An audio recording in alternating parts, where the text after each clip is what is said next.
당연한 때에 당연한 일로 감사하는 것은 누구나 할 수 있는 것 같습니다. 그러나 때로는 우리가 삶을 살면서 어떤 분들의 삶을 보면 전혀 감사할 수 없는 환경 속에서도 감사하는 분들을 보게 될 때에 우리는 감동을 받게 되고 때로는 우리가 도전도 받게 되는 것 같습니다. 여러분, 전광 목사님이라고 계시는데 그 목사님이 쓴 책 가운데 평생 감사라는 책이 있습니다. 우리가 감사할 일이 얼마나 많은가를 그분의 책을 읽으면 우리가 깨닫게 되는데요, 그분은 어떤 것까지 감사했냐면요, 대머리로 인하여 감사할 조건까지 말하더라고요. 그러니까 대머리가 뭐 감사할 일이 있겠는가 생각이 되더라고요. 저도 이제 머리가 많이 벗겨집니다. 집사람이 머리를 보면 걱정을 해요. 이렇게 발베개 이렇게 비게 집사람을 발을 베고 이렇게 누워있으면 여보 당신 머리 좀 잘 관리하라고 걱정이 되는가 보죠. 근데 여러분, 대머리로 인하여 감사할 조건 6가지가 있는데요, 여러분 잘 들어보세요. 첫 번째가 뭐냐면 대머리는 여성에게는 거의 없는 현상이다. 그러므로 모든 여성은 감사해야 한다. 우리 여성분들은 감사하시길 바랍니다. 왜 아멘이 없으세요? 감사하시길 바랍니다. 아멘 안 했다가 대머리 되면 어떡하실라 그러세요? 장난이고요. 두 번째는 뭐라 그랬냐면요, 하나님의 사랑을 받는 자가 대머리가 된다. 날마다 앞 이마를 쓰다듬어 주시기 때문이다. 하여튼 이건 영적이지만 하여튼 그렇게 보시는 것 같아요. 하여튼 감사하고요. 세 번째는 또 뭐라 하냐면 대머리인 사람은 얻어먹고 사는 사람이 없다. 대머리로 구걸하는 사람을 아직 한 사람도 보지 못했다. 보셨어요? 생각해보니까 나도 못 봤어요. 그래, 대머리면 또 굶어 죽지는 않는구나, 구걸은 안 하는구나, 이런 생각이 들어요. 네 번째, 비교적 목회자들이 대머리가 된 사람이 많다. 엘리사도 대머리였다. 저도 그 감사하더라고요. 엘리사도 대머리였대요. 다섯 번째, 비누, 샴푸, 물을 상당히 절감할 수 있다. 맞는 얘기죠. 절감할 수 있죠. 별로 들 게 없죠. 쏙 하면 그냥 되는 거죠, 그죠? 여섯 번째, 하나님을 편하게 해드린다. 여러분, 왜 하나님을 편하게 해드릴까요? 성경에 하나님 우리의 머리카락까지 세심받으신 세밀한 사랑으로 지킨다 했거든요. 그러니까 대머리는 셀머리가 별로 없으니까 하나님 얼마나 편하시겠어요. 그러니까 여러분, 대머리라도 감사할 일이 많더라고요. 얘기를 들어보니까. 여러분, 감사는 찾아야 할 수 있는 것입니다. 여러분, 옆에 사람에게 이렇게 축복하겠습니다. 감사의 바이러스가 넘치시길 바랍니다. 여러분, 오늘 본문에는 한 여인의 우연한 감사가 기록되어 있습니다. 그런데 그 여인이 우연히 감사해가지고 그 우연한 감사가 영원한 감사가 된 스토리가 오늘 본문 속에 기록되어 있습니다. 그래서 오늘 본문의 제목이 영원한 감사입니다. 여러분, 물론 이 여인이 자기가 한 그 주님을 향한 그 감사의 표현이 영원히 기억될 감사가 될 거라는 것은 아마 상상하지 못했을 것입니다. 상상하지 못했을 것입니다. 그런데 그저 여인은 예수님의 은혜가 너무나 감사했고 그저 예수님께 어떻게 하면 이 감사를 표현할 수 있을까 해서 한 행동이 주님의 마음에 감동이 되었고, 오늘 본문에 보면은 복음이 전해지는 곳마다 이 여인의 행한 일이 전해져야 될 그런 감사의 일이 되었고 영원한 일이 되었다고 본문은 말하고 있습니다. 그래서 오늘도 우리가 이 여인에 관한 말씀을 우리가 듣고 있는 것인 줄로 압니다. 여러분, 결과적으로 그날의 감사는 주님이 기억하시고 인정하시는 영원한 감사가 되었습니다. 오늘 저와 여러분이 하나님 앞에 드리는 헌신과 감사가 이런 은혜가 있기를 주님의 이름으로 축원합니다. 여러분, 마가복음에 보면은 마가복음 오늘 이 본문 기자는 이 여인의 이름을 따로 말하지 않습니다. 그저 3절에 보면 한 여자라 이렇게 표현을 해요. 그런데 똑같은 사건이 기록되어 있는 요한복음에 보면은 요한복음 12장 3절에 의하면은 이 여자가 어떤 여인이냐면 죽었다가 다시 살아난 것을 체험한 베다니아에 살았던 나사로라는 사람의 누이 마리아라고 분명히 이름을 표현하고 있습니다. 그러니까 마리아라는 여인이에요. 그런데 이 여인이 같은 동네에 베다니에 예수님께서 오셨는데 자기 집에 오지 않고 시몬이라는 집에 갔어요. 시몬은 누구냐면 예수님께 고침을 받아서 문둥병이 나온 사람인데 그 시몬의 집에 갔다는 소식을 듣고 이 여인이 쫓아 달려갑니다. 달려가고 그리고 본문에 보면 그리고 자신의 옥합을 깨뜨려 예수님의 머리에 향유를 붓습니다. 그에 대해서 예수님의 본문 9절에 뭐라 그랬냐면 내가 진실로 너에게 이르노니 온 천하에 어디서든지 복음이 전파되는 곳에는 이 여자가 행한 일도 말하여 그를 기억하리라 하시니라. 그러니까 영원히 기억되는 스토리가 된 거예요. 영원한 감사가 된 거예요. 다시 말씀드리면 예수님은 이 여인의 헌신이 어떤 헌신이라는 걸 영원히 기억되어야만 할 정도로 가치 있는 헌신이었다는 거예요. 가치 있는 감사였다는 거예요. 영원한 감사였다는 겁니다. 도대체 이 여인이 어떻게 했기에 이 여인의 헌신이 영원한 감사가 되어서 오늘날 우리도 이 스토리를 듣게 되었는가? 오늘 우리가 살피려고 합니다. 오늘 본문을 좀 펴시면 1절로 2절을 읽어보시겠습니다. 1절부터 2절 우리 다 같이 한번 읽겠습니다. 시작.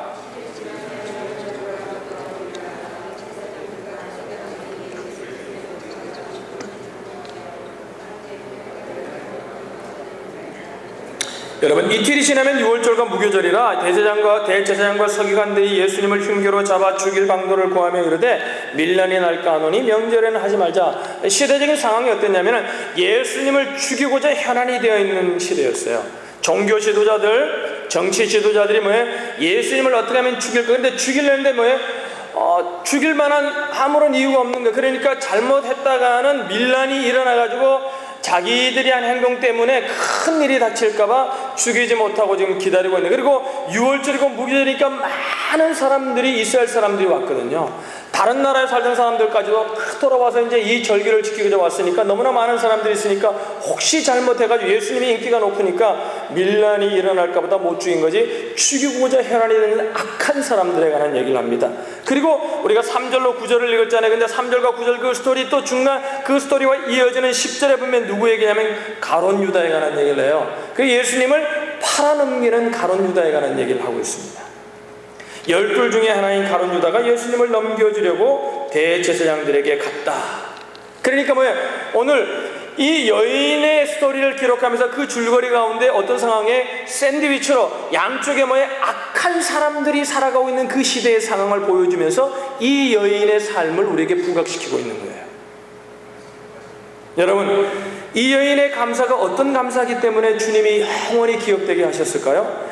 악한 인생 틈에서도 드려진 선한 삶이었기에 주님은 이 여인의 감사가 너무나 기억될 만한 것이라고 말씀하는 것입니다. 보세요. 시대는 다 세상 사람들이 다 그렇게 예수님을 죽이고자 혈안이 되어 있는데 그때에도 이 여인은 선한 삶을 살았다는 거예요. 여러분, 여기서 오늘 본문 속에서만요 악한 시대의 악한 사람의 얼굴을 보는 게 아니에요. 우리가 사는 시대 속에서도 얼마나 악한지 몰라요. 사람들이 어떤 일에는 좋은 일을 해도요 뭔가 이렇게 하고 비판하고요 댓글을 달아도요 그런 글을 달고 이런 시대 속에 우리가 살고 있습니다. 지금도 다르지 않죠.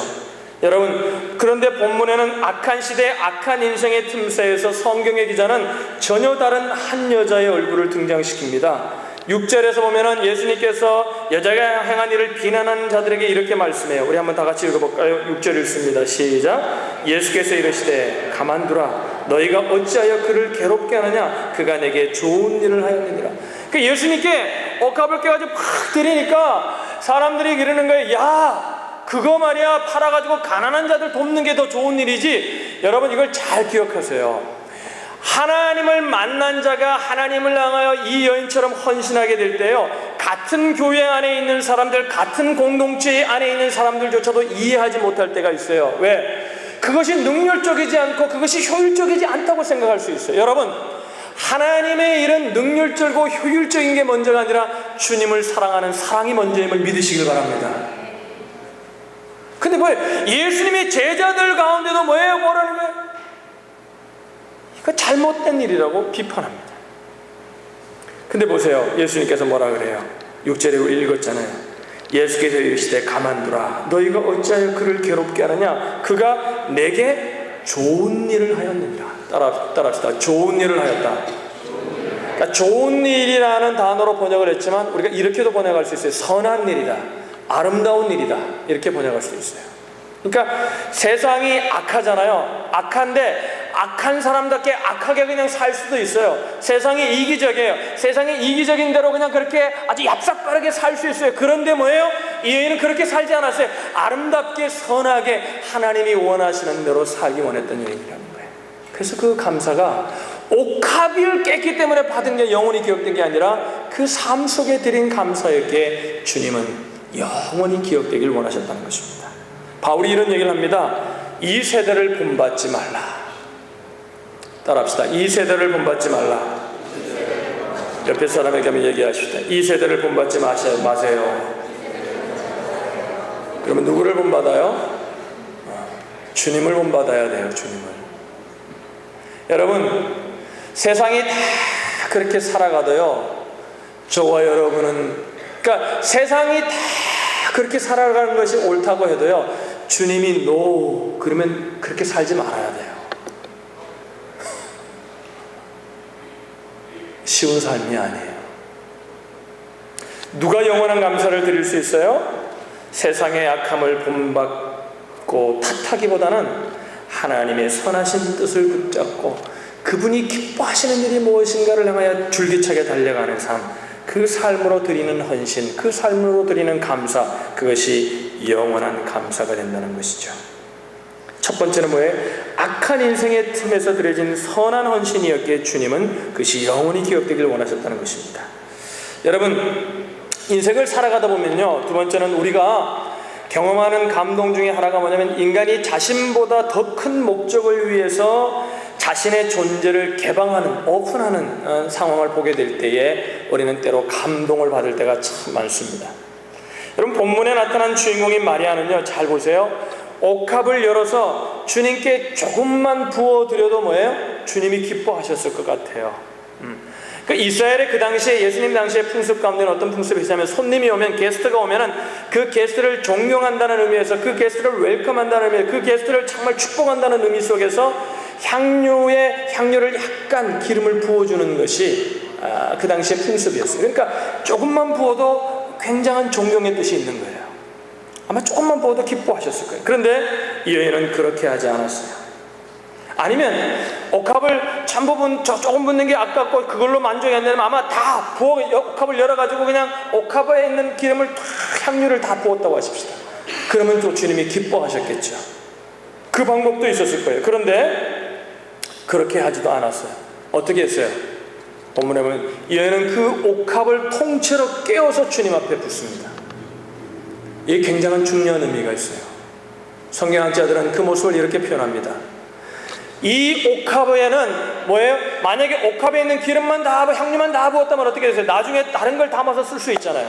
근데 뭐예요? 이 의미예요. 깨어서 전부를 드렸다는 의미는 뭐냐면, 이 옥합엔 내가 다른 사람을 위해서는, 나를 위해서는 아무것도 담지 않겠다는 거예요. 주님을 위해서 다 깨어서 드리겠다는 거예요. 자기의 전 존재를 드리겠다는 헌신의 모습이 그 속에 있는 것입니다. 그 여인은 조금 드림으로, 기름만 드림으로는 만족할 수 없었어요. 이 여인은 옥합을 깨뜨려 향유를 주님의 머리에 몽땅 부어드렸습니다. 다시 그 옥합은 다른 일을 위해 사용될 수 없게 만들고 말았다는 것이죠. 본문 6절에 보면요, 그 모습을 보면서 주님이 이렇게 말합니다. 그는 힘을 다하여 내 몸에 향유를 부었다, 이렇게 말해요. 힘을 다하였다는 얘기는 뭐냐면요, 더 이상 남겨둔 힘이 없다는 거예요. 완전히 다 부었다는 거죠. 향유의 가치가 오늘 본문에 기록되어 있는데요, 300데나리온이라고 합니다. 300데나리온이면 어느 정도의 가치가 되냐면요, 그 당시에 보통 사람이 열심히 일하면 하루 한 데나리온을 벌었대요. 그러면 1년 정도 되겠죠. 1년. 어떤 분은 또 그렇게 300데나리온이니까 365일이니까 1년 조금 모자란다고. 여러분, 안식일은 일 안 하잖아요. 또 공휴일도 있을 거 아니에요. 그러니까 1년 정도 되고, 1년 셀러리 되지 않겠어요? 여러분, 그러니까 사람들이 뭐예요? 그렇게 드리는 건 낭비라는 거예요. 그냥 조금 향유만 드리면 되는데 뭘 그렇게 다 드리냐? 여러분, 한번 물어볼게요. 여러분, 어떤 뜻있는 하나님의 일을 위해서 1년의 봉급을 드려본 일이 있으세요? 얼굴들이 다 굳어지네. 돈 내라 그러는 얘기인가?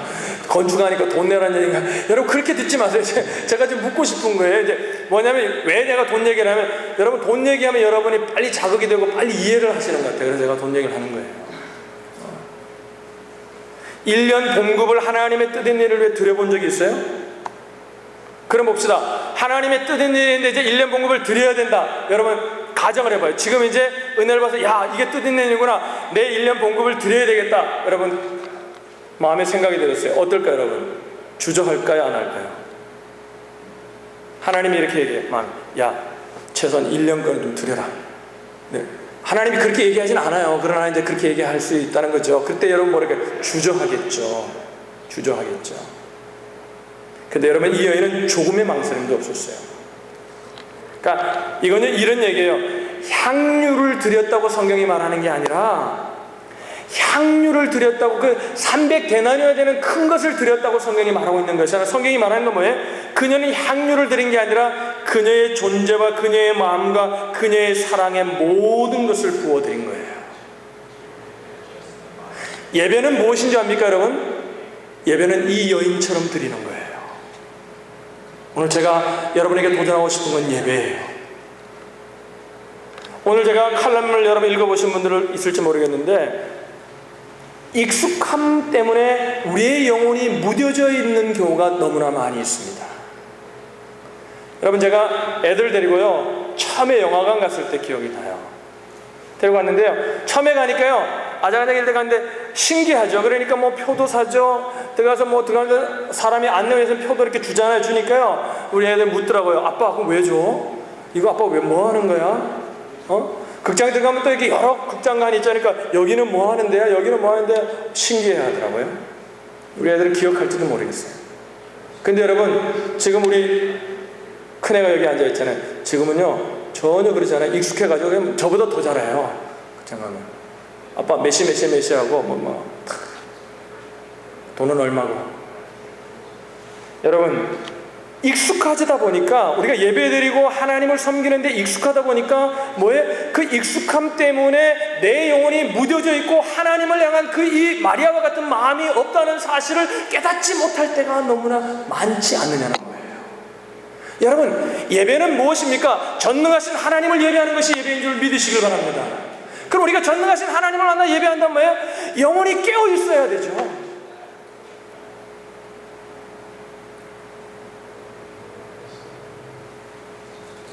본문이 던지는 도전은 뭐냐면 향유의 문제도 옥합을 깨뜨리는 문제도 아니에요. 이것은 뭐예요? 인생의 어느 시점 속에서 우리가 만약 산다면 예배가 아니고 인생의 어느 시점 속에서 우리가 살아간다면 과연 복음의 목적을 위해서 자기의 자아를 깨뜨려 드릴 수가 있겠냐는 거예요. 어떻게 정말 하기 싫어요. 정말 힘들어요. 정말 그래요. 그래도 뭐예요? 주님을 위해 참고 인내하면서 우리가 그 삶을 살아갈 수 있겠냐는 거예요. 자를 깨뜨릴 수 있겠냐는 거예요. 사랑하는 우리 온누리 지체 여러분, 우리의 삶이, 우리의 예배가, 우리의 헌신이 이 마리아와 같은 정말 자기의 전 존재를 드리는 그런 헌신과 예배가 되시기를 주님의 이름으로 축원합니다. 마지막으로 이 여인은요, 모든 헌신이 귀하죠. 아름답죠. 정말 사람들을 위해, 고아들을 위해, 그 버려진 사람들을 위해서 헌신하는 사람 보면 참 보기 좋죠. 그 한국에 하면은 죽집 중에 본죽이라는 집이 있어요. 아시죠? 맛있어요. 한번 사 먹어보세요. 근데 믿음의 사람이 하는 기업이에요. 그 기업의 수입의 10%를 시작할 때 뭐예요? 원래 그 여자가 CEO인데 여자가 뭐예요? 원래 사업가가 아니에요. 원래 문화 가진 사람이에요. 글을 쓰는 사람이에요. 근데 이제 정말 살 수가 없으니까 남편이 야 죽집, 그때는 죽집이 없었거든요. 죽은 우리 한국 사람은 어떤 생각이냐면 죽은 뭐예요? 가난한 사람들, 병든 사람들이 먹는 게 죽이라는 것이 그때 있었어요. 본죽을 시작할 때. 근데 남편이 야 그 죽 장사 해봐라. 옛날에 왕들도 죽을 먹었다. 그러니까 고문서를 지으니까 죽이 가난하고 병든 사람 먹는 게 아니라 아주 이게 고급 음식이라는 걸 깨달은 거예요. 그래서 죽집을 시작했다. 왜? 기도로. 그러면서 하나님을 섬기는 기업이 되게 해달라고 하셨다 그래요. 근데 여러분 그때 만든 18가지, 처음에 1호점을 오픈하면서 만들었던 18가지, 하나님이 주신 지혜로 만든 18가지 메뉴가요, 지금도 메뉴를 계속 만드는데 그 메뉴가 지금도 기업 이윤의 80% 이상을 그 메뉴가 차지한다고 합니다. 제가 그러는 거예요. 하나님이 지혜를 주시면 이런 일이 있는 거예요. 할렐루야. 근데 그런 헌신이, 섬기기 위해서 기업을 시작한 헌신이 얼마나 아름다워요. 그죠? 자기만 먹는 게 아니라. 그런데 보세요. 그 헌신이 사람이 아닌 구세주께 드려진 헌신이라면 더욱 귀하고 더욱 아름다울 수밖에 없잖아요. 그 헌신의 대상이 나만이 아닌 온 세상을 구할 분이라면 그분이 얼마나 귀하고 아름다운 존재겠어요. 여러분, 그래서 오늘 이 본문을 해석하면서요, 랄프 마틴이라는 유명한 성경학자가 있어요. 그 성경학자는 오늘 이렇게 표현했습니다. 오늘 마리아가 예수님의 머리에 기름을 부은 사건은 매우 상징적이고 극적인 신학적인 행동이었다고 지적해요. 무슨 얘기냐면 이렇게, 이 얘기 때문에 얘기하는 거예요. 여러분, 구약시대에는 기름을 부을 때 누구에게 부었냐면 왕과 제사장과 선지자들에게, 하나님의 사람들에게 기름을 부었거든요. 근데 기름을 부었는데 뭐예요? 그 왕과 선자와 제사장의 일을 감당하게 오신 분이 바로 그분이 메시아인 예수 그리스도거든요. 그래서 예수 그리스도 할 때 그리스도는 기름 부음 받은 자라는 뜻 아니에요. 그러니까 오늘 이 마리아가 기름을 붓는 것은 뭐예요? 굉장히 상징적이고 극적인 신학적인 행동이었다는 거죠. 그러면서 랄프 마틴은 이런 얘기를 했어요. 신약 시대에서, 예수님 시대에서 예수님을 십자가에 못 박히실 메시아로 처음 믿은 사람은 아마도 이 여인이었을 것이다. 그러기에 뭐예요? 왕과 제사장과 선지자들이 사역을 시작할 때 기름을 부을 뿐만 아니라 그들이 죽을 때도 뭐예요? 죽고 난 후에도 그들에게 기름을 붓거든요. 그들의 사체에도 기름을 붓거든요. 그래서 예수님의 죽음을 직감한 이 여인은 뭐예요? 예수님께 자기의 옥합을 깨어 기름을 다 부어드린 거예요. 여러분, 아마 이 여인은 이랬을 거예요. 이 여인은 예수님이 메시아로서 이제 죽음을 두고 계시다는 사실을 직감했던 것 같아요. 그럴 때 이때를 놓칠 수 없다는 생각이 이 여인 가운데 들었고, 자기 동네에 왔다는 예수님의 소문을 듣고 자기에게 있는 기름을 가지고 모든 것을 가지고 예수님을 찾아갔던 것입니다. 그리고 그분이 돌아가시면 그 사체를 만날 수 없게 돌아가시기 전에 그분을 향하여 그 옥합을 깨어서 다 드린 거예요. 그리고 예수님께서 그 모든 이 여인의 헌신을 받으시고 이 여인의 심정의 고백을 아셨던 것 같아요. 그래서 8절에 이렇게 예수님이 말씀하신 거예요. 8절에 보면 읽어볼까요? 읽습니다. 시작. 그는 힘을 다하여 내 몸에 향유를 부어 내 장례를 미리 준비하였느니라. 예수님 아셨어요, 몰라요? 힘을 다하여 남기지 않고 모든 것을 뭐에 다 부어서 내 장례를 준비하였다.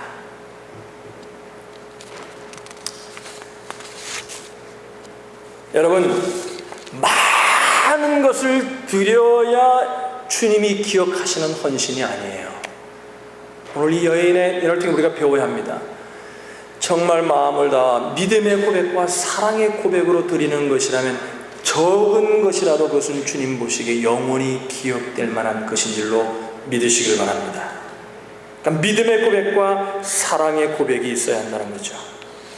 그냥 입술의 고백이 아니라 진실한 고백이 있어야 한다는 거죠.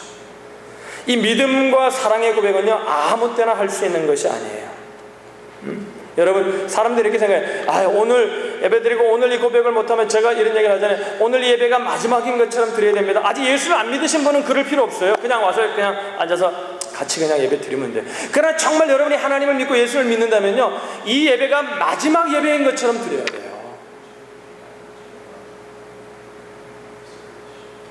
오늘 민우 형제가 찬양할 때 어떻게 됐어요? 이 찬양이 마지막 찬양, 내가 부를 수 있는 찬양인 것처럼 드려야 돼요.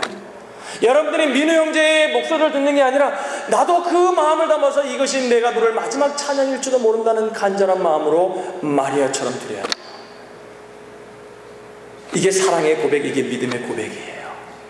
할렐루야. 이 고백은 아무 때나 할 수 있는 게 아니에요. 때가 있어요. 성경에는 그랬잖아요. 세월을 아끼라 그랬잖아요. 근데 세월을 아끼라 그러면 우리 세월의 시간을 잘 아껴가지고 전략해가지고 계획적으로 쓰는 것, 그걸 여러분 성경은 그런 거 얘기하고 있잖아요. 세월을 아끼라 그럴 때 원어적인 의미는 뭐냐면 기회를 활용하라는 얘기예요. 하나님이 주신 찬스가 있다는 거예요. 믿음의 고백을 할 찬스가 있고 사랑의 고백을 할 찬스가 있다는 거예요. 그 기회를 활용하는 것이 세월을 아끼는 거라는 거예요. 오늘 예배를 드릴 수 있는 기회가 우리에게 주어졌습니다. 할렐루야. 사랑의 고백을 할 수 있는 기회가 주어진 거예요.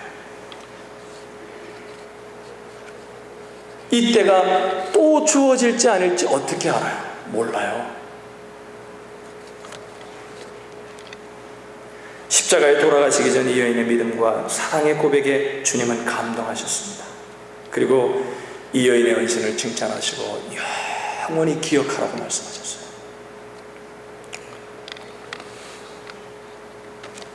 여러분, 그 공지영 작가가 쓴 우리들의 행복한 시간이라는 영화로도 나왔다 그러잖아요. 영화는 보지 못했어요. 꼭 보고 싶은 영화인데 다운로드 받아서 이제 한번 보려고 합니다. 여러분, 시간의 제약 속에 살아가는 우리들에게 뭐예요? 그 사랑의 고백의 중요성에 관한 얘기를 하죠. 미대 교수였던 유정과 사형수인 윤수, 그죠? 어떻게 하다가 만나게 돼서 편지를 주고받고 서로가 마음의 문을 열게 되고, 그죠?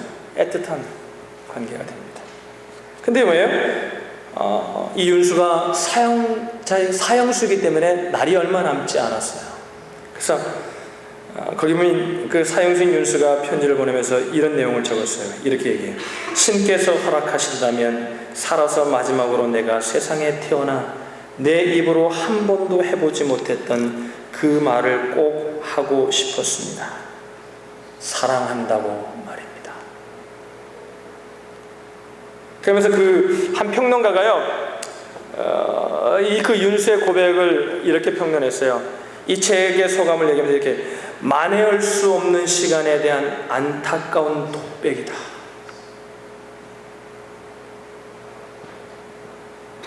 시간이 없는 거예요. 그러면서 이렇게 얘기했어요. 그래도 죽기엔 너무 아깝지 않겠니? 내가 쓰레기통에 버리는 30분이지만 누군가는 간절하고 또 간절하게 기다리는 그 시간.